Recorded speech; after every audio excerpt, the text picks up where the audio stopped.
जय चाउन में जय मेली में जय मंदिर जय ठाकर। हेलो दोस्तों, आज आप गए छी वाड़िए ने गया छी कपा में आटो मारवा गया छी ने तमे जोई रह्या छो कि झींडवा पण लीधा छे ने फाल फूलेला पण लीधा छे।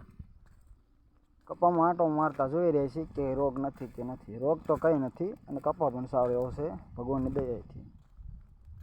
जो तमे जोई रह्या छो कपा छे ने झींडवा पण लीधा छे ने फाल फूलेला पण छे। आ कपा आडो पण घणो फायलो छे ने ऊभो पण फायलो छे, बी पण सारू छे। तमे जोई रह्या छो जो के एक छोड़ो केटला झींडवा ने फाल फूलेला छे। आ तमे झींडवा पण जोई रह्या छो के डारेखे झींडवा छे। जो तमे जोई रह्या छो ना बी पण छे सैराट जय भेरियन बी छे ने कपा पण एवो सारो छे। जो तमे जोई रह्या छो के आ कपा छे, जो आ कपा छे आवो आपणो कपा छे। तमने अमारो विडियो गम्यो होय तो लाइक सब्सक्राइब करजो। जय ठाकर, जय माताजी।